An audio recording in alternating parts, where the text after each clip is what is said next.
अस्सलाम वालेकुम students. Waves and oscillation का कोर्स आज हमने डिस्कस करना है। वेव्स एंड ऑसिलेशन के कोर्स में अब तक हम 13 लेक्चर ले चुके हैं। आज हमारा लेक्चर नंबर 14 है। बीएस फिजिक्स सेकंड सेमेस्टर और मैथ सेकंड सेमेस्टर का कोर्स है ये बेसिकली हमारे पास। तो आज का लेक्चर हम स्टार्ट करते हैं, लेकिन आज का लेक्चर स्टार्ट करने से पहले हम डिस्कस कर लेते हैं कि जो लास्ट लेक्चर हमने लिया था उसमें हमने क्या क्या चीज़ें डिस्कस की थी।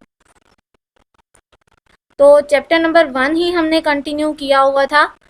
चैप्टर नंबर 1 जो हमारे पास था हार्मोनिक ऑसिलेशन का चैप्टर, उसे हमने स्टार्ट किया हुआ था, जिसमें हमने जो लास्ट लेक्चर लिया था उसमें हमने देखा था, हमने डैम्प्ड हार्मोनिक ऑसिलेटर को स्टडी किया था। डैम्प्ड हार्मोनिक ऑसिलेटर क्या होता है, मैंने आपको बताया था कि डैम्प्ड हार्मोनिक ऑसिलेटर का मतलब होता है कि कोई भी ऐसा ऑसिलेटर जिसका जो एम्पलीट्यूड है वो ग्रेजुअली डिक्रीज होता जाए। जैसे स्टार्ट में ज़्यादा है तो विद रिस्पेक्ट टू टाइम ये हमारे पास कम होता जाए, और एक पॉइंट ऐसा है जिस पर ये बिल्कुल ज़ीरो हो जाए हमारे पास, तो इसे हम नाम देंगे डैम्प्ड हार्मोनिक ऑसिलेटर का। अब हमने इसमें डिस्कस किया था इक्वेशन ऑफ मोशन को, कि डैम्प्ड हार्मोनिक ऑसिलेटर की जो इक्वेशन ऑफ मोशन होती है इसे हम कैसे डिफाइन करते हैं। उसके साथ साथ जब हमने इक्वेशन ऑफ मोशन को फाइंड आउट कर लिया था, फिर हमने एम्पलीट्यूड को भी फाइंड आउट किया था कि एम्पलीट्यूड हम किस तरीके से फाइंड आउट करेंगे।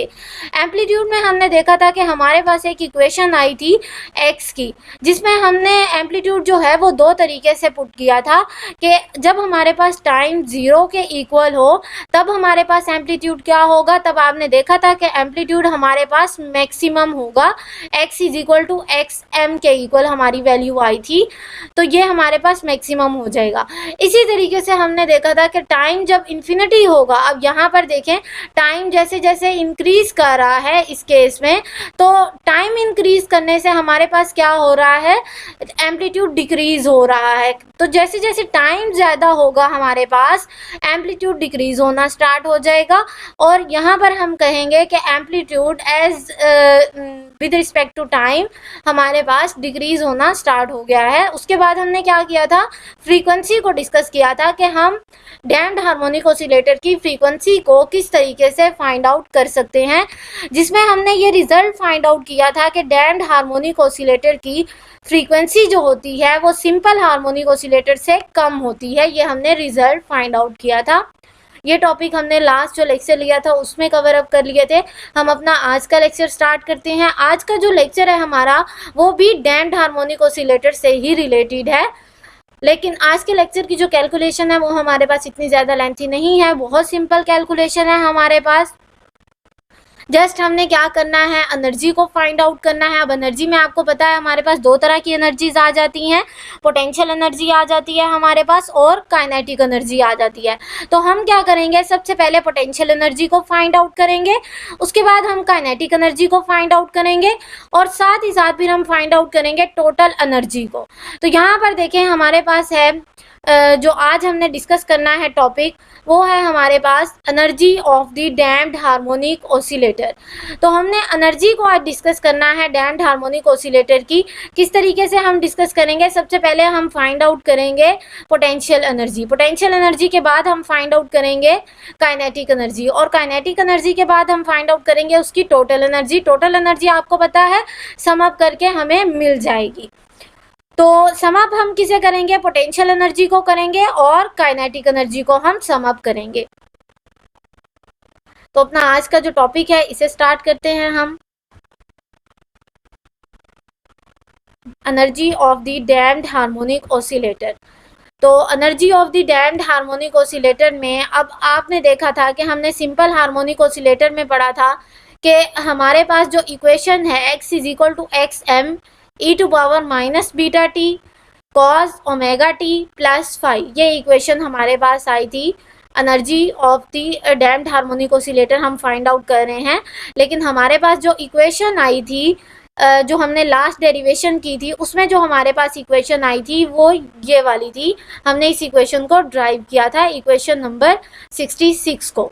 तो x is equal to x m e to power minus beta t cos omega t plus y हम अपनी लास्ट कैलकुलेशन में ड्राइव कर चुके हैं। इसी से हम अपनी कैलकुलेशन नेक्स्ट जो आज की कैलकुलेशन है वो स्टार्ट करेंगे। हमने जो फार्मूलाज यूज़ करने हैं पोटेंशियल एनर्जी के लिए वो हमारे पास होगा हाफ के एक्स स्क्वायर। तो x हमारे पास ये वाली वैल्यू है।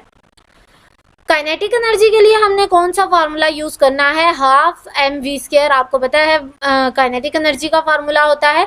तो उसका क्या मतलब है कि half m v square, half m v square. मुझे काइनेटिक एनर्जी के लिए क्या पता होना चाहिए, मास पता होना चाहिए और वेलोसिटी पता होनी चाहिए, क्योंकि एम वी स्क्वायर है। तो अगर मैं यहाँ से वेलोसिटी फाइंड आउट कर लेती हूँ, ये वाली वैल्यू फाइंड आउट कर लेती हूँ, तो मुझे इजीली काइनेटिक एनर्जी की वैल्यू भी मिल जाएगी। तो मैंने क्या किया कि यहाँ पर हमारे पास इक्वेशन 66 जो थी, यहाँ से इसका हम डेरिवेटिव ले लेते हैं, क्योंकि आपको पता है कि जो वेलोसिटी की डेफिनेशन है हमारे पास वो होती है rate of change of displacement. तो यहाँ पर rate of change of displacement जो होगा, ये x जो है ये इसी डिस्प्लेसमेंट की वैल्यू को शो कर रहा है। तो हम इस x का with respect to time derivative ले लेते हैं। तो ये x का हमने डेरिवेटिव ले लिया with respect to time. So taking the derivative of the equation 66, equation 66 का हमने डेरिवेटिव ले लिया। तो जब हम डेरिवेटिव लेंगे, x सब मैंने बाहर ले लिया है, दोनों जो हमारे पास अंदर वाली टर्म्स थी उन दोनों में कॉमन आना था, तो इसे मैंने बाहर ले लिया।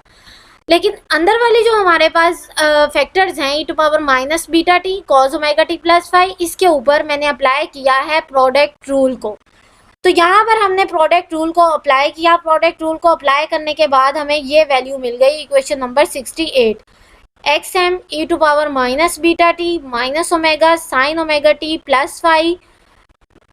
और यहाँ पर नेक्स्ट वाली जो टर्म है ये मैंने नीचे लिखी हुई है, minus beta e to power minus beta t cos omega t plus phi. ये मेरे पास आ गई इक्वेशन नंबर 68। अब मैं यहाँ पर एक अप्रोक्सीमेशन पुट करती हूँ कि ज़रूरी नहीं है कि डैम्प्ड हार्मोनिक ऑसिलेटर में जो डैम्पिंग फैक्टर है, डैम्पिंग की जो बात कर रहे हैं हम, वो बहुत ज़्यादा हाई हो। तो हम डैम्पिंग हमारे पास कुछ केसेस में स्लो भी होती है, मतलब स्मॉल होती है हमारे पास। तो अगर मैं यहाँ पर ये डैम्पिंग जो है इसे देख लूँ कि ये मेरे पास स्मॉल है डैम्पिंग, तो मुझे क्या करना पड़ेगा, ये जो डैम्पिंग फैक्टर है इसे 0 के इक्वल पुट करना पड़ेगा। तो जो डैम्पिंग फैक्टर होगा इसे 0 के इक्वल जब हम पुट करेंगे तो ये हमारे पास आ जाएगा इस टर्म में। जब आप 0 पुट करेंगे तो आपको पता है कि ये वाली जो पूरी टर्म है ये आपके पास 0 हो जाएगी। तो जब ये वाली टर्म हमारे पास 0 हो गई है तो बाकी क्या टर्म बचेगा, क्योंकि यहाँ पर देखिए जो बीटा है ये पूरी टर्म के साथ मल्टीप्लाई हो रहा है। तो 0 जब पूरी टर्म के साथ मल्टीप्लाई होगा तो डेफिनेटली आपके पास पूरी टर्म 0 हो जाएगी। बाकी हमारे पास क्या बचेगा, x m e to power minus beta t minus omega sine omega t plus phi. Just हमारे पास ये वाली टर्म बच जाएगी, फर्स्ट वाली टर्म हमारे पास जो ये वाली टर्म है ये बच जाएगी हमारे पास। अब हम क्या करते हैं कि इसी टर्म को यूज़ करते हुए हम अपनी बाकी की जो कैलकुलेशन है वो करेंगे। सबसे पहले मैंने आपको बता दिया कि हमने बीटा 0 लिया है, तो इसी 69 इक्वेशन को 68 में पुट करना है। क्या आंसर मिलेगा मैंने आपको बता दिया, बीटा मल्टीप्लाई होकर आपको 0 वैल्यू देगा और बाकी की जो वैल्यू आएगी उसे हम यूज़ करेंगे अपनी बाकी की कैलकुलेशन के लिए। तो नेक्स्ट में देखें कि यहाँ पर हमारे पास क्या हुआ कि जो इक्वेशन थी उसे हमने पुट कर दिया, 69 वाली जो इक्वेशन थी उसे हमने पुट कर दिया 68 के अंदर। तो हमारे पास क्या आ गई, वैल्यू आ गई हमारे पास v is equal to minus omega x m e to power minus beta t sine omega t plus five. ये हमारे पास वैल्यू आ गई और इस इक्वेशन को मैंने नाम दिया हुआ है इक्वेशन 70 का। ये मैंने नाम दिया हुआ है इक्वेशन 70 का। तो मेरे पास इक्वेशन नंबर 70 आ गई, v is equal to minus omega x m e to power minus beta t sine omega t plus five. अब इसी v को यूज़ करते हुए मैं इजीली फाइंड आउट कर सकती हूँ काइनेटिक एनर्जी। और पोटेंशियल एनर्जी मैंने आपको स्टार्ट में बता दिया कि हम फाइंड आउट करेंगे एक्स को यूज करते हुए। This equation 70 is the velocity of the damped harmonic oscillator. ये जो इक्वेशन 70 है ये हमें वेलोसिटी प्रोवाइड कर रही है किसकी, डैम्प्ड हार्मोनिक ऑसिलेटर की। और इसी की मदद से हम इजीली फाइंड आउट कर सकते हैं काइनेटिक एनर्जी की वैल्यू। और जो हमारे पास इक्वेशन आई थी एक्स वाली उसकी मदद से हम इजीली फाइंड आउट कर सकते हैं पोटेंशियल एनर्जी की वैल्यू। तो यहाँ पर हम क्या करेंगे, पोटेंशियल एनर्जी, काइनेटिक एनर्जी और फिर हम टोटल एनर्जी को फाइंड आउट करेंगे। तो पोटेंशियल एनर्जी को सबसे पहले फाइंड आउट करते हैं। पोटेंशियल एनर्जी को मैंने अपनी सारी कैलकुलेशन में PE ही लिखा हुआ है, तो यहाँ से आपको पता चल जाएगा कि ये हमारे पास पोटेंशियल एनर्जी है। तो पोटेंशियल एनर्जी का फॉर्मूला जो हमने यूज़ किया है हाफ के एक्स स्क्वायर यूज़ किया है। एक्स की वैल्यू है हमारे पास जो हमने इक्वेशन 66 में मेंशन की थी, उसी इक्वेशन 66 को आप यहाँ पर पुट कर देंगे एक्स की जगह पर। ये वैल्यू पुट कर दिया आपने तो ये आ गया होल स्क्वायर, स्क्वायर की वैल्यू आ गई हमारे पास।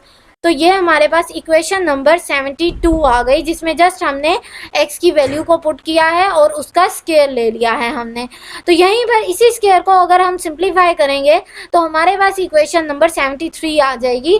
किस तरीके से सिंप्लीफाई किया है हमने, यहाँ पर देखें, हाफ के बाहर फैक्टर ले लिया था हमने, तो हाफ के तो एज इट इज रहेगा।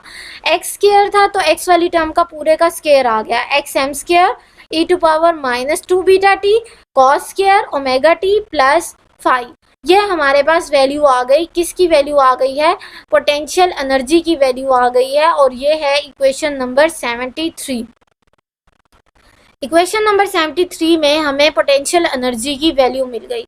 अब हमने क्या करना है, फाइंड आउट करना है काइनेटिक एनर्जी की वैल्यू को। तो काइनेटिक एनर्जी की वैल्यू को हम V की वैल्यू को यूज करते हुए फाइंड आउट करेंगे। तो अब हमने पोटेंशियल एनर्जी की वैल्यू फाइंड आउट कर ली। अब हम फाइंड आउट करते हैं काइनेटिक एनर्जी की वैल्यू को, कि वो हम किस तरीके से फाइंड आउट कर सकते हैं। तो हमारे पास यहाँ पर क्या आया कि this equation 73 give us the value of the potential energy. Equation 73 जो है वो हमें प्रोवाइड कर रही है value of potential energy. Potential energy हमें मिल गई। अब हम लेते हैं काइनेटिक एनर्जी की वैल्यू को। काइनेटिक एनर्जी का मैंने आपको फार्मूला बता दिया कि हमारे पास होगा हाफ mv स्क्वायर। हमारे पास पोटेंशियल एनर्जी का फार्मूला हाफ mv स्क्वायर आ गया। इसी हाफ mv स्क्वायर वाले फार्मूले में इक्वेशन 74 में हम पुट करते हैं v की वैल्यू को। अब v की वैल्यू वही है जो हमने पीछे फाइंड आउट की है, तो हम उसी v की वैल्यू को पुट कर देते हैं इस इक्वेशन जो हमारे पास है हाफ mv स्क्वायर, इसी इक्वेशन में हम पुट कर देते हैं। तो यहाँ पर देखें, हाफ m का जो फैक्टर है ये हमने बाहर ले लिया है। हाफ m के फैक्टर को बाहर लेकर जो अंदर v स्क्वायर वाला फैक्टर था उसमें मैंने वैल्यू पुट कर दी है ये वाली। अब v स्क्वायर था हमारे पास, तो इसका मतलब है पूरी v स्क्वायर की वैल्यू आ जाएगी हमारे पास minus omega x m e to power minus beta t sine omega t plus 5 whole square. अब इस स्क्वायर को हम सिंप्लीफाई करते हैं जैसे हमने पोटेंशियल एनर्जी के केस में किया था। तो सिंप्लीफाई जब हम करेंगे तो ये जो नेगेटिव का साइन है आपके पास, ये वाला नेगेटिव का साइन, ये आपको पता है इवन वैल्यू है हमारे पास यहाँ, तो ये तो कन्वर्ट हो जाएगा पॉजिटिव में, तो इसको तो हम यूज़ नहीं करेंगे नेक्स्ट के लिए। नेक्स्ट कैलकुलेशन जो होगी नेगेटिव साइन उसमें यूज़ नहीं करेंगे क्योंकि इवन पावर से वो पॉजिटिव में कन्वर्ट हो गया है। बाकी हमारे पास क्या आएगा, ओमेगा स्क्वायर आ जाएगा, एक्स एम स्क्वायर आ जाएगा और e to power -2 beta t आ जाएगा हमारे पास, sine square omega t plus 5 आ जाएगा। तो यहाँ पर देखें यही वैल्यू जो मैंने अभी आपको बताई है ये स्क्वायर को सिंप्लीफाई करने के बाद आ गई है हमारे पास, omega square x m square e to power -2 beta t sine square omega t plus 5।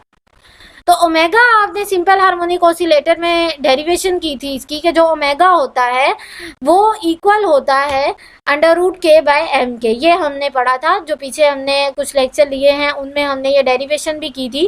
तो अगर मैं इस इक्वेशन से ओमेगा स्क्वायर फाइंड आउट करूं तो ये k/m के इक्वल आ जाएगा और m ओमेगा स्क्वायर हमारे पास आ जाएगा k के इक्वल। मतलब k की जो वैल्यू थी वो m ओमेगा स्क्वायर के इक्वल आ गई है। इसका मतलब ये हुआ कि इस इक्वेशन 76 में हमारे पास था ये वाला m ओमेगा स्क्वायर। तो ये जो m ओमेगा स्क्वायर था ये अब यहाँ पर आ रहा है k के इक्वल। तो इसी k के इक्वल अगर मैं पुट कर दूं इक्वेशन 76 में k की वैल्यू को पुट कर दूं तो हमारे पास आ जाएगा half k xm square e⁻⁻2 beta t sign square omega t plus 5। मतलब जो बाकी आपके पास इक्वेशन थी वो एज इट इज रहेगी, जस्ट आपने k की जगह पर उसकी वैल्यू को पुट कर देना है। तो ये आ जाएगा हमारे पास m ओमेगा स्क्वायर की जगह जस्ट k आ जाएगा। This equation 80 give us the kinetic energy of the damped harmonic oscillator. ये जो इक्वेशन है 80 जो हमने ड्राइव की है ये हमें प्रोवाइड कर रही है काइनेटिक एनर्जी की वैल्यू जो हमने ड्राइव की है किसके लिए, डैम्प्ड हार्मोनिक ऑसिलेटर के लिए। तो अब हमें काइनेटिक एनर्जी की वैल्यू भी मिल गई, हमें पोटेंशियल एनर्जी की वैल्यू भी मिल गई। इसी को यूज करते हुए, इन दोनों को यूज करते हुए हम फाइंड आउट करते हैं टोटल एनर्जी की वैल्यू।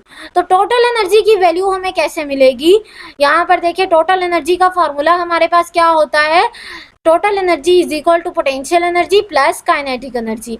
तो इन दोनों को जब आप एडअप करेंगे, हमने पोटेंशियल एनर्जी की वैल्यू भी ड्राइव कर लिया, हमने काइनेटिक एनर्जी की वैल्यू भी ड्राइव कर लिया।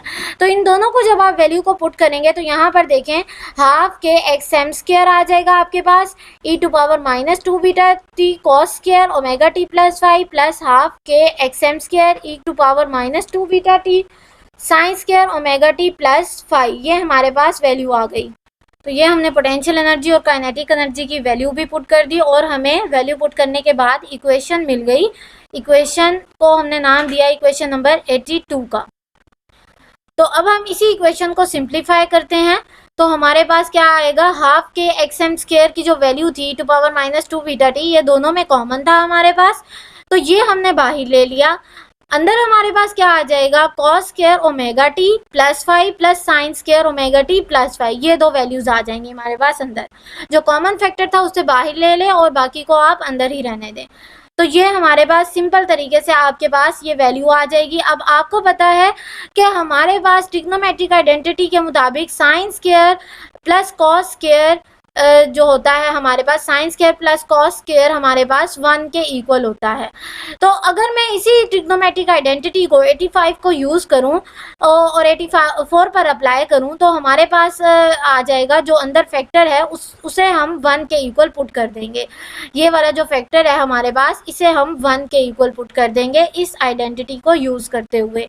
तो जब मैंने इसे 1 के इक्वल पुट कर दिया तो डेफिनेटली आपके पास सिर्फ ये वाली टर्म बच जाएगी। तो ये वाली टर्म मैंने एज इट इज लिख दी, हाफ के xm square e⁻⁻2 beta t और यहाँ पर हमारे पास आ जाएगा 1। मतलब ये इन दोनों वैल्यूज की जगह हमारे पास 1 आ गया। इस आइडेंटिटी को यूज करते हुए हमने पुट कर दिया 1 और यहाँ पर हमारे पास जब ये फैक्टर आ गया है इसमें हमारे पास आ रहा है बीटा का फैक्टर। तो बीटा का फैक्टर जो है ये आपने पीछे कैलकुलेशन में डेरिवेशन की है, इसकी b/2m के इक्वल होता है। तो मैं इस बीटा को पुट कर देती हूँ इस इक्वेशन 86 के अंदर। तो हमारे पास आ जाएगा b/2m और ये t स्मॉल t आ जाएगा हमारे पास। तो ये इक्वेशन जब आप सिंप्लीफाई करेंगे तो 2 कैंसिल आउट हो जाएगा 2 से, बाकी क्या बच जाएगा आपके पास, टोटल एनर्जी की वैल्यू जो होगी ये हमारे पास आ गई हाफ के xm स्क्वायर e⁻⁻b/m_t। अब ये इक्वेशन जो 89 है ये हमें टोटल एनर्जी की वैल्यू तो प्रोवाइड कर रही है। ये हमें बता किस चीज़ के बारे में रही है, ये हमें बता रही है कि जो टोटल एनर्जी है ये आपकी डिक्रीज हो रही है। लेकिन कैसे डिक्रीज हो रही है, एक्सपोनेंशियली डिक्रीज हो रही है। ये वाला फैक्टर आपको बता रहा है कि जो एनर्जी है, टोटल एनर्जी जो है आपकी डैम्प्ड हार्मोनिक ऑसिलेटर की, वो एक्सपोनेंशियली डिक्रीज हो रही है। और हमने स्टार्ट में ही यही कहा था कि जो एम्पलीट्यूड होगा वो डिक्रीज होगा, ग्रेजुअली डिक्रीज होगा। तो यहाँ पर एनर्जी भी हमारे पास जो है वो एक्सपोनेंशियली डिक्रीज हो रही है। तो यही जो रिजल्ट मैंने अभी आपको समझाया है, यही मैंने मेंशन किया हुआ इधर कि this equation 89 shows the total energy of the damped harmonic oscillator. This shows that the energy of the damped harmonic oscillator decreases exponentially, decrease होगी लेकिन एक्सपोनेंशियली डिक्रीज होगी हमारे पास। तो ये हमारा आज का लेक्चर था जिसमें हमने डिस्कस किया है energy of the damped harmonic oscillator को, जिसमें हमने पोटेंशियल एनर्जी को डिस्कस किया, हमने काइनेटिक एनर्जी को डिस्कस किया और फिर हमने दोनों को एडअप करके टोटल एनर्जी को भी फाइंड आउट किया है। तो आज के लेक्चर में कोई भी ऐसा पॉइंट हो जो आपको समझ ना आया हो तो काइंडली लाजमी डिस्कस कीजिएगा। नेक्स्ट लेक्चर तक के लिए अपना बहुत ख्याल रखिएगा। Thank you so much. Allah हाफिज़।